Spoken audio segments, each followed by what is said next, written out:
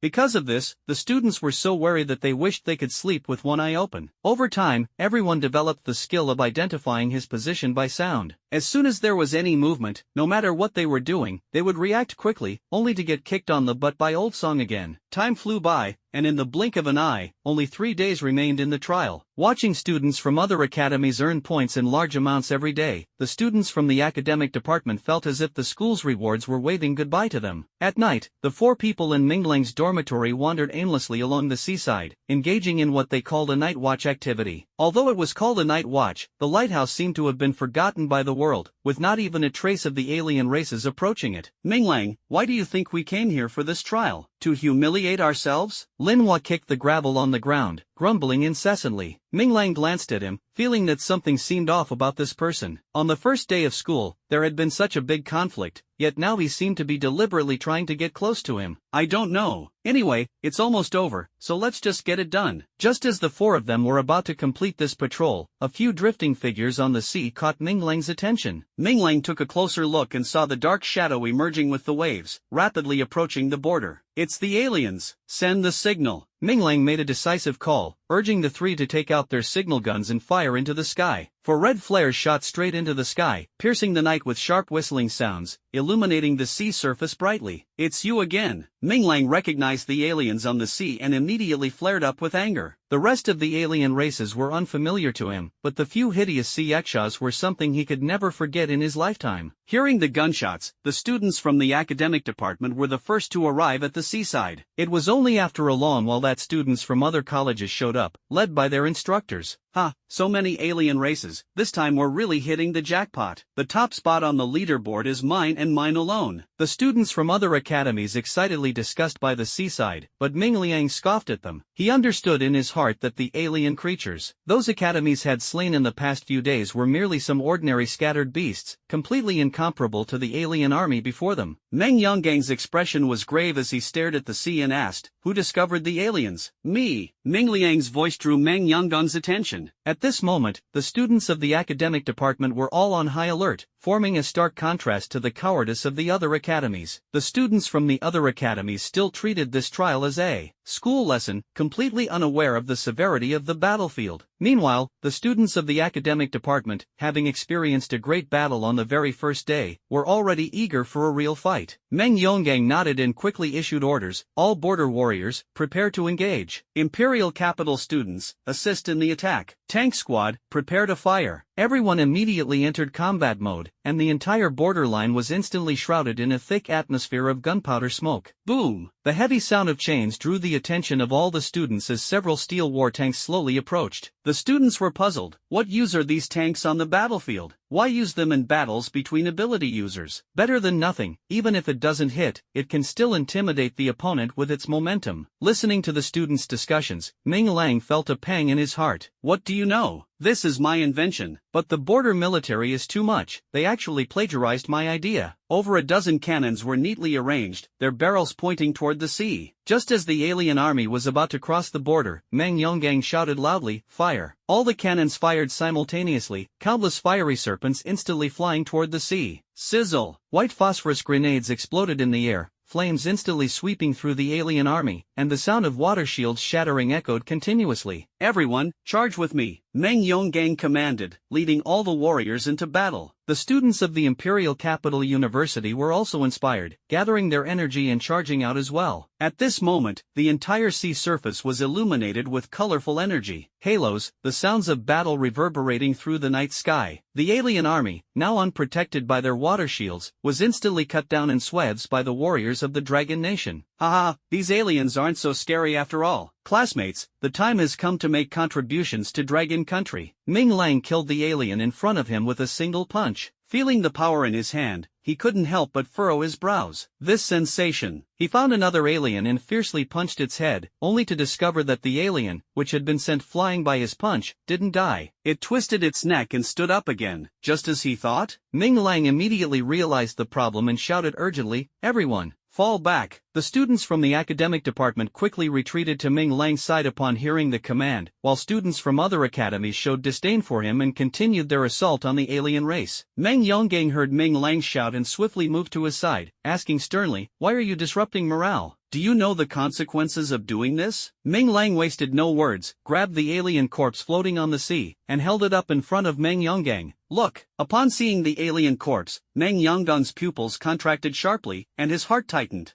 How is this possible?" he exclaimed in shock. The corpse, which was already as dead as could be, suddenly had a layer of water shield appear on its body. Through the shield, the skin that had just been scorched seemed to undergo a bizarre regeneration. "The white phosphorus rounds aren't working?" Meng Yonggang hurriedly grabbed the corpse and examined it closely, his heart filled with anxiety. "No, the white phosphorus rounds are still effective. It's just that they've understood the properties of the rounds and found a way to counter them," Ming Lang analyzed calmly. He frowned and scanned the surroundings. Sure enough, the battle was not as smooth as before. Many students were injured, retreating to the rear while wailing, and the scene was a complete mess. Watching the alien army approach step by step, Ming Lang's brain worked rapidly, cursing inwardly, "Damn, I actually forgot that white phosphorus spheres being cut off from air." In the last battle, the aliens were unprepared, and Bai Xian swiftly killed them before they could reform their water shield. But this time, the alien army was clearly prepared, and their side lacked any top-tier experts. "Meng Yonggang, have you called for reinforcements?" Ming Lang asked desperately. "The expert from the 12th floor won't arrive for another half hour." Meng Yonggang's voice carried a hint of helplessness. Ming Lang glanced at the battlefield situation. The number of alien forces was increasing, and relying solely on the border warriors and a group of freshmen was far from enough to hold out for so long. "Captain, give me 5 minutes, ask your warriors to hold on a little longer," Ming Lang shouted, then sprinted off into the distance. Meng Yonggang nodded woodenly, not knowing why he felt compelled to listen to Ming Lang. However, given the circumstances, he could only place his hopes on this genius youth, widely rumored in the military. After some searching, Ming Lang finally spotted Ling Bai and immediately pulled him out of the battle. "Second brother, how about I take you to show off a bit?" Ming Lang said mysteriously. Looking at Ming Lang's smiling face, Ling Bai felt annoyed. "Who the heck is the second brother? Why aren't you fighting and dragging me along?" "Hey, damn it, stop pulling." Ming Lang gave Ling Bai no chance to argue, dragging him straight toward his own class. Ling Bai, a second-tier ice ability user, was helplessly carried off like a chick, feeling both frustrated and angry. "I'm telling you, it's no use threatening me now. I'm already first on the leaderboard, you've got no chance." Ming Lang glanced at him sideways, shook his head helplessly, but didn't slow down a bit. "Stop yapping, in a moment, bro will make you a god." As they spoke, the two had already arrived at Ming Lang's class. The students from the academic department stared at Ling Bai and Ming Lang's hands, all dumbfounded. Ling Bai was a famous high school student across the entire Dragon Nation. His family had generations of ice element ability inheritance. Even at the prestigious Imperial Capital University, where talents were abundant, he was a top-tier presence. Now, however, he was being held by Ming Lang like a little chick, and everyone's admiration for Ming Lang deepened even further. Enough! Ling Bai finally couldn't bear it anymore, broke free from Ming Lang's grip, and roared angrily, "You academic department cowards, don't drag me into being a turtle hiding in its shell. I'm not like you bunch of trash." With one sentence, the entire academic department showed expressions of anger, and the atmosphere instantly became tense. Ming Lang raised his hand to stop his classmate's agitation and said with a smile, "Do you think you alone can change the tide of battle? If you keep persisting like this, don't you think you'll end up dying here just like us trash?" Ling Bai was momentarily at a loss for words. He also understood that the teachers from the school did not participate in this trial, and without rescue, defeat was only a matter of time. Seeing Ling Bai remain silent, Ming Lang threw an arm around his shoulder and said cheekily, "There's still half an hour until rescue arrives. During this half hour, I plan to have you cooperate with us losers and make you the most dazzling presence among this year's freshmen." Ling Bai cast a doubtful glance at him. "Are you serious?" "Of course." Ming Lang nodded firmly. Ling Bai was still somewhat skeptical. "What are you planning to do?" Ming Lang organized his thoughts and laid out his plan with ease. After listening, the entire academic department's students erupted in an uproar. A month into the trial, their own class hadn't earned a single point, and now they were supposed to help someone else, someone who even had a misunderstanding with them. Ming Lang forced a bitter smile, feeling helpless, and explained, "In this situation, if we can't hold out until rescue arrives, we'll all die here." "Is that what you want?" The classmates immediately fell silent, starting to ponder. Ling Bai thought for a moment, then nodded and said, "All right, we'll do as you say. But I won't take all the credit for myself, I'll share it equally with you all when the time comes." Ming Lang looked at him in surprise, thinking to himself that this fool wasn't so annoying after all. On the battlefield, all the students had lost their previous arrogance. Watching the increasing number of alien races, a wave of fear surged in their hearts. But seeing the border warriors standing at the forefront, the pride in their hearts drove them not to retreat. They continued to launch attacks against the alien races, with flames of determination igniting in their eyes. Suddenly, everyone present felt the surrounding air grow much colder. The howling night wind swept through, seemingly mixed with shards of ice. "Ice Age!" A voice seemingly emanating from the depths of extreme cold instantly drew the attention of everyone present. As the crowd looked up, they saw a solitary figure, standing in mid-air. Surrounded by a bluish-white halo, if not for the comical little pinwheel atop his head, he would truly resemble a god of ice and war. "It's Ling Bai." Among the students, someone immediately recognized the owner of the voice and shouted his name loudly. Ling Bai smiled proudly as ice element energy poured forth. The moment it touched the surface of the sea, the water instantly froze into ice, rapidly spreading toward the alien army. The ice surface bypassed the warriors at the front, surging toward the aliens. Upon contact, the lower-tier aliens were instantly frozen in place, turning into ice sculptures. On the coastline, Ming Lang gazed up at the invincible Ling Bai above, his eyes filled with envy. "Why is their superpower so cool, but mine can't materialize?" Ming Lang secretly felt jealous in his heart, his eyes shimmering with a longing glow. "Hey, I say, that little windmill on his head, was that intentional?" Ming Lang curled his lips and turned to ask a classmate. The classmate chuckled. "Yeah, who told him to be so cocky? Actually, I could directly use my superpower on him to make him fly." Everyone burst into laughter upon hearing this, and the atmosphere instantly became lively. It turned out that Ming Lang's earlier plan was to have this classmate, who could grant others the ability to fly, send Ling Bai into the sky, and then have Yuan Ju's Buddha superpower continuously amplify Ling Bai. And most importantly, the girl in the class named Xiaolan. Ling Bai is currently only at Tier 2 and cannot freeze a large area of the sea surface. Xiaolan's ability happens to be catalysis. She can greatly enhance others' abilities, making their powers even stronger. In short, the ultimate goal of doing this is to make the alien race believe that Ling Bai is a master, thereby intimidating them. "Xiaolan, can you still hold on?" Ming Lang looked at the sweat dripping from Xiaolan's forehead and asked worriedly. Xiaolan's face was somewhat pale, and she weakly replied, "I've consumed too much, my energy is almost depleted." At this moment, a male classmate stepped forward and said firmly, "Let me do it. "My ability is transmission, you can gather your energy and I'll transfer it to Xiaolan." Everyone stopped hesitating after hearing this and began channeling energy into the boy's body. His body instantly swelled up like a balloon, and he quickly placed one hand on Xiaolan's back. With the replenishment of energy, Xiaolan's complexion improved slightly, and the energy halo on her hands radiated once more, shining like the stars. The alien army watched as the ice rapidly surged toward them, freezing their companions into sculptures. Their eyes were filled with panic as they temporarily retreated from the area touched by the ice. After a while, they noticed that the humans seemed unwilling to press their advantage, so they tentatively launched another counterattack. Snap! With the first sound of the ice breaking, Ling Bai exhausted all his energy and suddenly plummeted from the sky, falling like a shooting star. Fake! Someone among the aliens let out the first angry roar, and immediately all the aliens rushed back in, furious and ferocious. Ming Lang pulled the limpling by out of the sea. Watching the alien army regroup and surge forward, he shook his head with a bitter smile. On the shore, Xiaolan panted heavily, her expression gloomy as she gazed at the sea and murmured, "Did we lose?" Ming Lang glanced at the time. There were still a few minutes left before the half-hour mark. But in these few minutes, could everyone hold off the tide-like onslaught of the alien forces? The anxiety in his heart surged like a raging storm, impossible to calm. Tragedy, heroism, anger, an array of indescribable emotions surged in the hearts of all the students. Under Meng Yonggang's leadership, thousands of border warriors held the front line with all their might. Blood and shattered ice intertwined, forming a shocking red barrier on the sea surface. "Second brother, take a good rest. If I die, the title of the capital's #1 will be yours." Ming Lang patted Ling Bai's shoulder, stood up, and walked toward the alien forces. "I won't use it. Even if I have to bite them with my teeth, I'll bite them to death." Ling Bai trembled as he stood up, took 2 steps, and then heavily fell to the ground again. "Idiot." Ming Lang shook his head with a smile, then looked up, his eyes fixed firmly ahead. His muscles tensed all over his body as he roared, "Bastards! It's time to settle the score." Ming Lang targeted a sea yaksha, his body shooting out like a cannonball and slamming fiercely into the opponent. Bang! The immense force punched the sea yaksha into the seabed. Without caring whether it lived or died, Ming Lang continued searching for his next opponent. Pushing his physical limits, Ming Lang relied on his formidable physique, landing every punch squarely on the faces of the alien creatures. One after another, Ming Lang fought with fervor, leaving low-level aliens in his wake, all falling at his hands. Finally, the blood-soaked young man caught the attention of high-level alien creatures, and 7 or 8 6th-tier aliens surrounded him from all directions. Just as Ming Lang prepared himself and got ready to break through, an aged voice sounded from behind the aliens. "Watch your back." Poof! As soon as the voice fell, the head of one alien flew off instantly. Through the gap, Ming Lang saw Old Song hunched over, holding a short sword, and smiling warmly at him. "Kid, don't get distracted." Old Song swung his sword again, killing another alien beside him, then leapt past Ming Lang and stabbed an alien attempting to ambush him straight through. Ming Lang snapped out of his shock. Although he had long realized Old Song was strong, he hadn't expected him to be so powerful that killing 6th-tier aliens was as effortless as slicing vegetables. The old man and the young man moved like the wind, weaving through the battlefield, leaving blood splatters wherever they passed. Ugh! Cough! Finally, Ming Lang, exhausted and drained of energy, could no longer hold on. He was struck in the chest by an alien's blow and sent flying backward. "Can't hold on anymore?" A cold voice caught him, then immediately flung him away from the battlefield. Wang Huazai, the woman who had been watching Ming Lang closely from the beginning, finally revealed her fangs. If Old Song was the ghost of the battlefield, then Wang Huazai was a heavy artillery cannon. Brutal! Ming Lang watched Wang Huazai's unpretentious punch directly obliterate a 6th-tier alien, and couldn't help but sigh inwardly. In just a few minutes, it felt like years had passed for everyone. Except for Old Song and Wang Huazai, exhaustion was evident on everyone's faces. Even the battle-hardened border warriors were suffocated by the relentless attacks of the aliens. Has the rescue not arrived yet? Ming Lang could no longer stand, watching the aliens approach step by step. The breath in his chest transformed into a shout, a skyward roar, "Damn rescue! Still not here!" Suddenly, the sky was filled with dark red halos. The halos exploded, and fireballs rained down rapidly. The fireballs seemed to have a mind of their own, striking the alien beings with pinpoint accuracy. "Invade the borders of the Dragon Nation, and die." A long roar pierced through the night sky as a figure engulfed in flames charged into the battlefield. The violent fire energy instantly ignited the entire battleground. "Flame path!" The figure shouted loudly, and a fiery ribbon hundreds of meters wide shot out, spreading rapidly like a rainbow. The entire alien army was instantly engulfed in a sea of fire. Wherever the flames passed, the stench of charred flesh rose to the heavens. Ugh!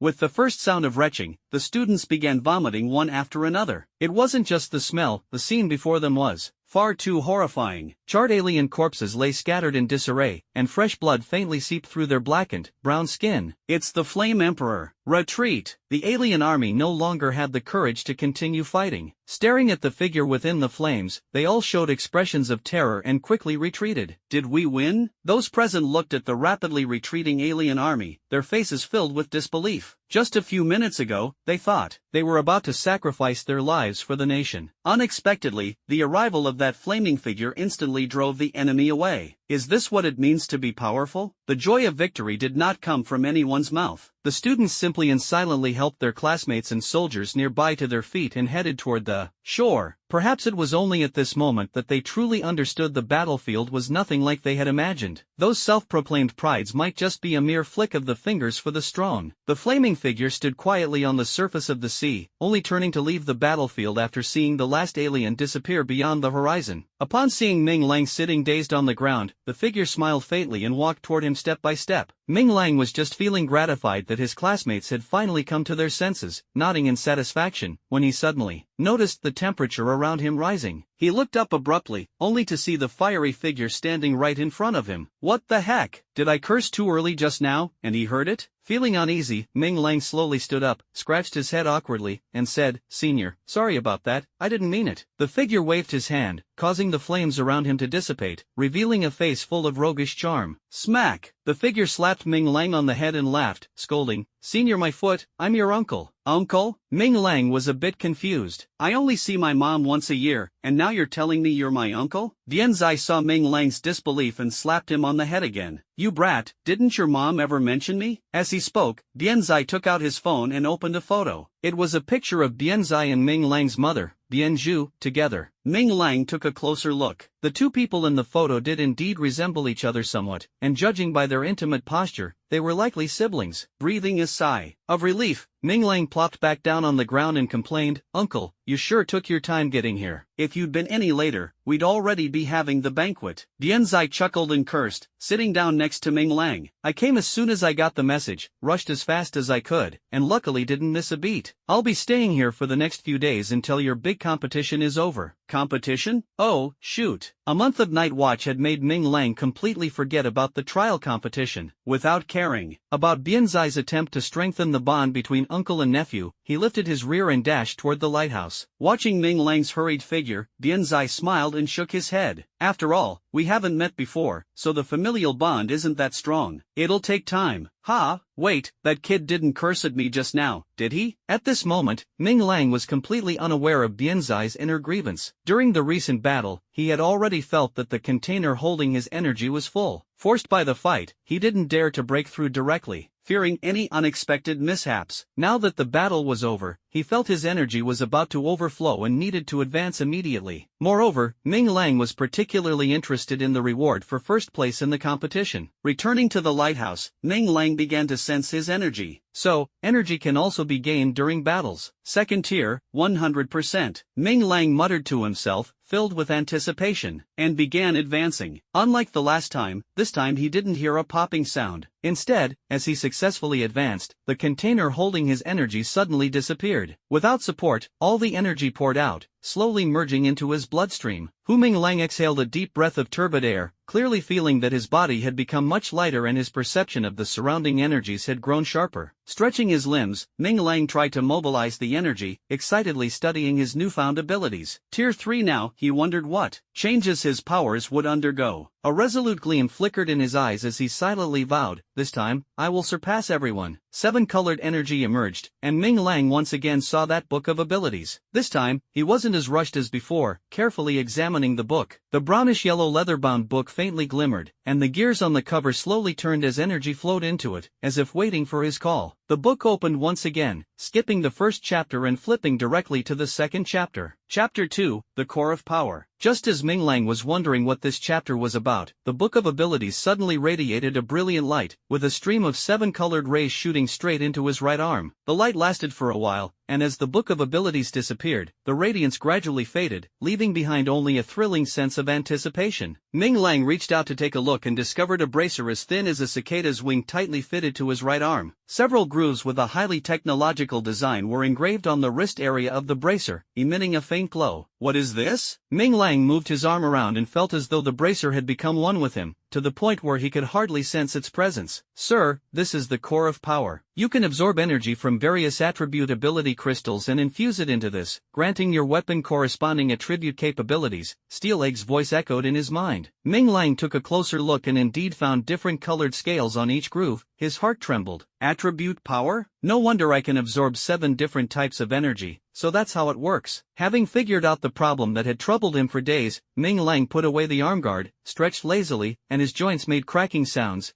feeling incredibly comfortable. Suddenly, he felt that the power within his body seemed even more abundant than before. Could it be that as my rank increases, my physique also strengthens? With doubt, Ming Lang punched the wall. Boom! Dust rose everywhere, and the wall of the lighthouse was immediately blasted into a large hole by him. Whoa, this strong? Just as Ming Lang was excited about his transformation, Old Song, who had returned from the battlefield, walked in with his hands behind his back. Glancing at the wall that had been broken by Ming Lang, Old Song's face twitched, and he cursed, "You brat, are you planning to tear down my house before you leave?" Ming Lang gave an apologetic smile and scratched his head awkwardly. Old Song gave Ming Lang a strange look and asked, "Third tier already?" Ming Lang nodded. "Not bad, advancing to tier 3 in just a month, that's frighteningly fast." Old Song gave a thumbs up, but before Ming Liang could feel happy, Old Song continued, "That still doesn't give you a reason to tear down my house. Fix it before you leave, or I'll kick you to death." After saying that, Old Song turned to leave. Ming Liang quickly called out to him and asked, "Uncle Song, have you been ambushing us all these days to train our vigilance?" Old Song chuckled, "Train my ass." With that, he left the room directly. Ming Liang stared blankly at the doorway, realizing in his heart that Old Song was definitely not ordinary. A regular person could never easily slay a tier 6 exotic beast. Shaking his head, Ming Liang gave an awkward smile, thinking that it no longer mattered who it was, as he would be leaving after the big competition the day after tomorrow anyway. While Ming Lang was adjusting to his third-tier body, in a dark corner, two furtive figures gathered together. "Will this work?" one figure asked hesitantly, sounding doubtful. "No problem. I've read ancient texts at home." Doing this will definitely ruin him completely, and he might even be directly eliminated by Dragon Nation, the other figure said confidently. "Alright then, let's see how arrogant he can be this time. After insulting me so many times, doing this is letting him off easy." That night, the leaders of various departments at Imperial Capital University received the news and rushed over immediately. Although they were a step late, upon seeing that no students had lost their lives, Wei Jingjin ordered the trial to end and the competition to be brought forward. Since the students had already understood the essence of the trial, there was no need to risk staying here any longer. Moreover, most of these freshmen, who hadn't even reached the second tier, would only be a hindrance if they remained. Upon receiving the notice, all the students were naturally delighted. After a night of rest and recovery under the care of the medical department's director the next day, they prepared to begin the final competition. Early on the third day, all the students gathered neatly at the training ground. Looking around, the initial naivety they had upon arrival was gone, and every face seemed to have matured somewhat. On the podium, Wei Jingjin and several department directors observed the students' transformation and nodded with satisfaction. With the referee teacher's command, the competition officially began. All students participated voluntarily, believing they had the ability to stand on the podium. Wei Jingjin glanced over and, as expected, most of the students were from the combat ability department, followed by the command department, with only a handful from the medical department.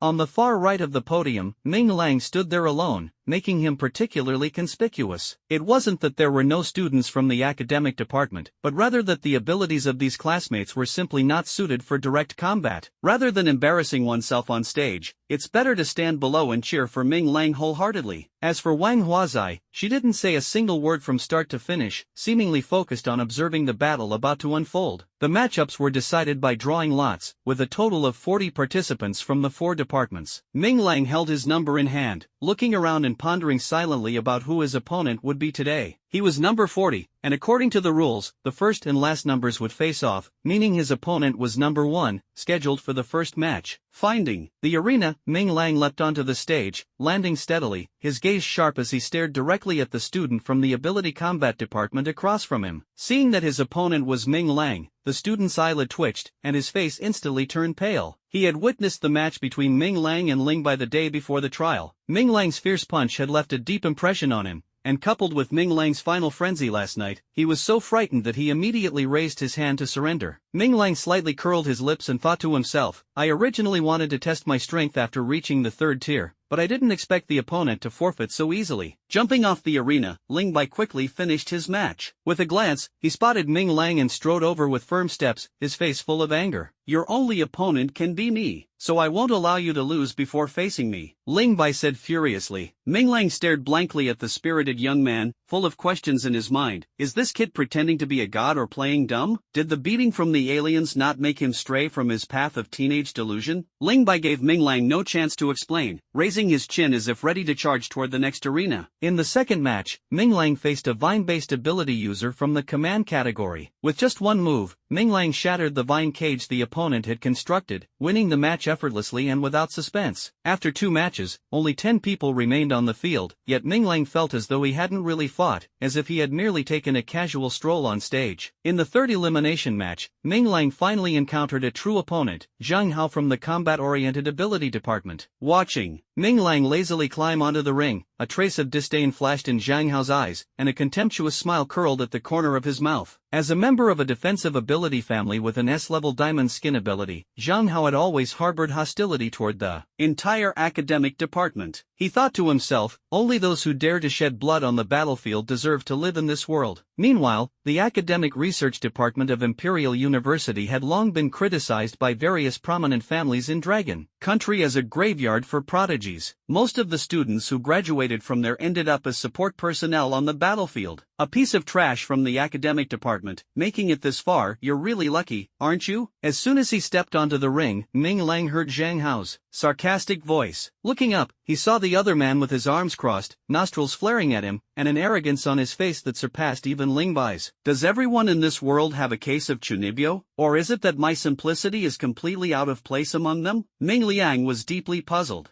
Zhang Hao continued his rude mockery. Running into me is your bad luck. But it's to be expected, your academic department shouldn't even exist. A bunch of people dreaming of taking shortcuts to reach the top are absolutely unworthy of being my opponents. Zhang Hao's words made Ming Liang laugh in anger. Pointing at Zhang Hao, he fought back without hesitation. Shortcuts? Didn't your mom ever tell you that with your build, you'd get stuck in the city gate and rip your pants? Zhang Hao was instantly enraged upon hearing this. His entire life, he had been most sensitive about comments on his physique. As the heir of a defensive ability family, he had grown up immersed in the belief that a massive physique is the strongest defense. So, he ate relentlessly and trained tirelessly, finally achieving a corpulent figure that left people speechless by the time he entered university at 18. Yet, to this day, not a single girl had ever voluntarily spoken a word to him. Ha ha ha, well said. Ming Lang, beat this fat pig to death. The students from the academic department below the stage, furious at Zhang Hao's remarks, were immediately ignited by Ming Lang's mockery, bursting into laughter. Xiaolan even led a group of girls in cheering wildly for Ming Lang. Ming Lang, hit him. If you win, I'll be your girlfriend. That's right, we'll all be your girlfriends. Ugly and so arrogant, you're not even worthy of Ming Lang's heel. Zhang Hao's face instantly turned red with anger. He gritted his teeth, glaring at Ming Lang, and said viciously, you actually have so many girlfriends. You're not pure. Hearing this, Ming Lang couldn't help but burst into laughter. His mischievous gaze swept toward Zhang Hao's legs, and he mocked, you can't? Still a virgin, huh? Zhang Hao could no longer hold back. With a furious roar, he activated his ability and charged at Ming Lang. A flash of white light appeared, and Zhang Hao's body gradually became crystalline, covered in dazzling diamonds, resembling a moving fortress. Ming Lang's heart tightened as he quickly sidestepped to dodge, then turned and kicked at Zhang Hao. Boom! The deafening sound echoed, and Ming Lang stared in shock at the translucent, crystalline fat man, utterly astonished. That kick just now felt like hitting an indestructible mountain. It hadn't hurt him in the slightest. Zhang Hao slowly turned around and provocatively curled his finger. Come on, kick me. If you can hurt me even a little today, I'll take back what I just said. Ming Lang, unwilling to accept defeat, leapt forward again, his fists raining down on Zhang Hao. Yet Zhang Hao neither dodged nor avoided, allowing Ming Lang to attack as he pleased, his face full of smugness. Put some effort into it. Are all you academic department guys just weaklings? What's the point of having so many girlfriends? The female classmates, hearing this, blushed with embarrassment and angrily cursed, you fat jerk, if you've got the guts, fight Ming Lang one-on-one. Exactly, standing there like a coward is no skill at all. Zhang Hao's body trembled as he turned his head with difficulty, secretly thinking to himself that the first time in his life a girl approached him, it turned out to be to scold him. I won't. If you have the guts, just kill me. He gritted his teeth and persisted. Ming Lang looked at Zhang Hao's stubborn expression, his heart filled with doubt. After reaching the third tier, his physique had greatly strengthened, and his power was enough to reach the peak of the fourth tier. Yet this chubby guy seemed completely uninjured. Suddenly, his gaze locked onto Zhang Hao's feet, noticing that the fat man's feet seemed much larger than before. Recalling earlier, Zhang Hao had only charged at him at the beginning, and afterward was entirely on the receiving end, without making any counterattacks. Could it be he doesn't have any offensive abilities? Thinking of this, Ming Lang's lips curled into a sinister smile as he slowly walked toward Zhang Hao. Zhang Hao suddenly realized that Ming Lang had stopped attacking. Retracting his gaze from Xiaolan and the others, he shouted in terror, "What are you doing?" Ming Lang, however, gave him no chance, rushing forward in a single stride and grabbing him. "Sending you down, chubby," Ming Lang roared, full of dominance. Zhang Hao's panic completely confirmed Ming Lang's suspicion. This guy's ability turned out to be absolute defense, which rendered him immobile when activated. Holding Zhang Hao, Ming Lang slowly moved to the edge of the arena. With a loosened grip, Zhang Hao was directly thrown off. It wasn't until he hit the ground that Zhang Hao, as if snapping out of a daze, remembered to retract his ability. Looking up at Ming Lang on the stage, his expression changed, filled with grievance. "You've discovered my biggest weakness, so you have to take responsibility," he complained. Ming Lang shivered, and upon seeing Zhang Hao's aggrieved little face, he suddenly felt a chill down his spine and hurriedly fled the scene in panic. The chubby boy looked at Ming Lang's embarrassed figure and cursed inwardly. "Bah, even if I can't beat you, I'll disgust you to death." On the podium, Bai Xian saw Ming Lang win, glanced at Professor Hu beside her, and said with a charming smile, "My little rascal is really amazing, even managed to take down someone's prized student." Professor Hu snorted coldly, somewhat surprised at Zhang Hao's clumsy combat skills, thinking to himself, if he had deactivated his ability before Ming Lang got close, how could he have lost so miserably? What's there to be proud of? The ones left on the field now are all top-tier second-level fighters. With Ming Lang's shattered ability, he'll only make it this far. Bai Xian glared at him, then turned her gaze to the stage below, her heart full of anticipation. Sure enough, only 4 figures remained on the stage. During the intense battle just now, 2 classmates had fought so desperately that they both suffered serious injuries and withdrew from the competition. Ming Lang, Ling Bai, Lu Mian, and surprisingly, the last one was a young girl from the medical department. Ming Lang glanced at the 3 of them. As expected, Ling Bai still had that arrogant demeanor, staring at him proudly and saying, "I'll be waiting for you at the top." Ming Lang rolled his eyes, feeling helpless. Looking at Lu Mian again, his face carried an expression as if he wanted to kill him, and the hatred in his eyes was almost tangible. Finally, the young girl named Chi Yiru was smiling sweetly at him, the warmth in her eyes evoking a sense of comfort. Ming Lang felt puzzled. He seemed to have never met this young girl before, but why could he sense some strange emotions in her gaze? Shaking his head, Ming Lang shook off the chaotic thoughts and stepped forward to start drawing lots. The semifinals, the draw was complete. The first match, Ming Lang versus Lu Mian. Enemies meet on a narrow path. Lu Mian stared intently at Ming Lang, the hatred in his eyes burning like flames. "What are you looking at? Get on stage. Planning to kill me with your gaze?" Ming Lang sneered disdainfully and slowly climbed onto the ring. Lu Mian let out a cold snort, and a column of water rose beneath his feet, steadily lifting him onto the ring. "Pa, showing off for what? You'll still get kicked off by me in a moment." A trace of jealousy arose in Ming Lang's heart, and he once again despised Lu Mian inwardly. The two stood on the left and right, the air filled with a tense atmosphere. Blue energy flowed around Lu Mian, who coldly looked at Ming Lang and said, "Today, I'll show you the gap between a loser and a prodigy." Ming Lang casually dug his ear, his gaze inadvertently sweeping toward Lu Mian's crotch. Lu Mian instantly sensed Ming Lang's malice, his legs tightening immediately as he shouted angrily, "If you're a man, fight me fair and square. Stop using such underhanded tricks." Ming Lang also realized that his quirks were becoming increasingly strange. He smiled awkwardly and said, "Sorry about that, it's just that your defense is too lax. I was helping you train a bit." Lu Mian was completely enraged. The long-suppressed anger erupted instantly, and over a dozen water swords shot up in an instant, whizzing toward Ming Lang. Ming Lang remained calm and composed, lifting his leg to dodge. Suddenly, he noticed that his feet seemed to be sinking into a swamp. Looking down, he saw that the entire arena had been completely infiltrated by Lu Mian's water-based energy. Thud! The water sword arrived in an instant. Despite Ming Lang's desperate attempts to dodge, he was still struck by 2 water swords. "Ha ha ha, my water domain can even restrict the speed of 3rd-tier agility ability users. As for you, a useless piece of trash with a shattered ability, just accept your death." As he spoke, Lu Mian gathered an enormous water blade once again and slashed it toward Ming Lang in an instant. Ming Lang looked at the water blade about to fall on him, spat on the ground, and a trace of fierceness flashed across his face. 3rd tier? My speed is comparable to the 4th tier. Ming Lang forcefully pushed off with his legs, leaping up abruptly and charging straight toward the water blade. No, he can't exert any force in midair. Ling Bai saw Ming Lang's move and immediately jumped up from his seat. The onlookers gasped in unison. Ming Lang's actions were undoubtedly courting death. However, the reality was beyond everyone's expectations. Ming Lang swung a punch in midair, only to find that the water beneath his feet seemed to possess infinite gravity, restricting his strength. Seeing that Ming Lang was unable to resist, Lu Mian let out a wild laugh and frantically increased the energy infused into the water blade. In an instant, the immense impact of the water blade roared forth. Ming Lang quickly shifted from offense to defense, crossing his arms in front of him to block. Boom! Ming Lang was struck and slammed heavily onto the ground. The impact of the water blade still did not weaken, instantly stirring up a water curtain several meters high over the surface of the water. Ming Lang! The students from the academic department in the audience exclaimed in shock and stood up one after another. Since the start of the competition, this was undoubtedly the only match that caused such a huge sensation. Even the teachers on the podium were nervously on edge. Only Bai Xian remained calm, sitting quietly in her chair, her eyes filled with indifference. You have a lot of confidence in him. Suddenly, a voice interrupted Bai Xian's thoughts. She turned around and saw Lei Zhan and Bian Zai walking toward her. What are you doing here? Bai Xian did not answer Lei Zhan's question but instead cast a suspicious glance at Bian Zai. Bian Zai casually found a spot to sit down, rested one leg on the table, and pointed at the arena, saying, "Nonsense, I was the one who came to the rescue the night before last." The one getting beaten up is your student? Bai Xian glared at him. Although both were members of the 12th floor, she had always had a poor impression of this spoiled playboy. Adjusting her glasses, Bai Xian retorted irritably, "Getting beaten up? Look again carefully." Following her finger, Bian Zai looked over and saw the water curtain on the field still rising. Lu Mian, whose energy was completely depleted, was panting heavily as he stared at the spot where Ming Lang had landed. Suddenly, Lu Mian's pupils contracted sharply as he saw a figure slowly emerge from the water curtain. You're actually unharmed." Lu Mian's voice trembled, his eyes filled with fear. That last strike had exhausted all his trump cards, even using the family's gravity water to its fullest extent. Ming Lang glanced at his right arm and secretly felt fortunate. If it weren't for the protection of the arm guard, that strike just now would have cost him dearly. Shaking off the water droplets from his hair, Ming Lang sneered and said to Lu Mian, "You bastard, quite the player, huh? My turn now." As the last word fell, Ming Lang's entire body surged with energy, having long since cast Bai Xian's advice to the back of his mind. A fist radiance mixed with seven-colored energy instantly shot toward Lu Mian's chest. Lu Mian hurriedly used his remaining energy to release a wave of water, attempting to counter Ming Lang's momentum. But how could he easily block this punch, which contained boundless fury? Thud! The fist light pierced through the ripples, delivering a fierce blow that sent Lu Mian flying, blood spurting wildly. Ming Lang did not stop, relentlessly chasing after Lu Mian. Looking at the imposing Ming Lang, a trace of malice flashed across Lu Mian's face. "Since I can't beat you, I'll destroy you." He pulled something out of his pocket, without hesitation, directly charging at Ming Lang's body and firmly colliding into his embrace. Ming Lang was slightly stunned, then immediately delivered an elbow strike, fiercely smashing into Lu Mian's back. Another mouthful of blood spurted out wildly, and Lu Mian instantly fell onto the arena. However, at the moment he fell, Ming Lang seemed to catch a glimpse of a strange smile flashing across his face. This fierce battle happened in an instant. Even the referee was stunned for a moment before reacting. Lu Mian has fainted. Ming Lang advances to the finals. The audience erupted in thunderous cheers. Ming Lang glanced suspiciously at Lu Mian on the ground, feeling that something was off but couldn't pinpoint it. Shaking his head, Ming Lang slowly stepped down from the arena. This battle had consumed most of his strength. Although the arm guards provided protection, his body still suffered significant injuries. Surrounded by classmates from the academic department, Ming Lang returned to his seat in the classroom. Just as he sat down, Lin Hua excitedly came over with a bottle of water. "Ming Lang, you're amazing. From now on, you're the boss of our dorm. Hurry up and drink some water, aim to get first place later." Ming Lang glanced at Lin Hua, whose face was brimming with smiles, and unceremoniously took the bottle and drank it all in one go. Buzz! Suddenly, Ming Lang felt a jolt in his body, then quickly returned to normal. Clicking his tongue, Ming Lang let out a satisfied burp and gave Lin Hua a deep look. "Thank you." Watching Ming Lang drink the water with ease, Lin Hua suppressed the excitement in his heart, smiled and said, "You're welcome," before quickly stepping out of the crowd. Just as Ming Lang was staring blankly in the direction Lin Hua had left, a towel suddenly covered his eyes. What the heck? Ming Lang grabbed the towel off, and what came into view was a girl named Chi Yiru, smiling gently at him. "You just got drenched. Hurry and dry off, or you'll catch a cold." Chi Yiru took the towel from Ming Lang's hand and quickly started rubbing his head. Her care was as warm as motherly love, yet Ming Lang looked completely dumbfounded, sitting stiffly in his seat, not daring to move. Wow, so Ming Lang, you have a girlfriend. She's so pretty, like the girl next door type. Why don't I have such a gentle girlfriend? The classmates' teasing voices continued, and Chihiru's face instantly flushed red. She quickly dried the water off Ming Lang, stepped back, held the towel in both hands, and said with a cheerful smile, "In the next match, I'll be up against Ling Bai. If I lose, you have to avenge me, okay?" After saying this, she walked straight to the arena without caring about Ming Lang's reaction. What was this? Forced buying and selling? And selling motherly love at that? At this moment, Ming Lang had already pushed Lin Hua out of his mind, trying hard to recall what connection he had with this girl. The second match of the semifinals, Ling Bai vs Chihiru, begin. With the referee's announcement, the two on the stage instantly erupted with intense energy. Ling Bai smiled faintly, a hint of disdain in his gaze. "You should just admit defeat. I don't want to lay a hand on a girl." Chihiru waved her small hand, and a ball of black energy instantly appeared in her palm, responding to Ling Bai's arrogance with action. "Very well, in that case, I will show some mercy," Ling Bai said with a cold smile, his fighting spirit surging even higher. White and black clashed in an instant. The two stood facing each other from a distance, their abilities colliding continuously, and the air was thick with tension.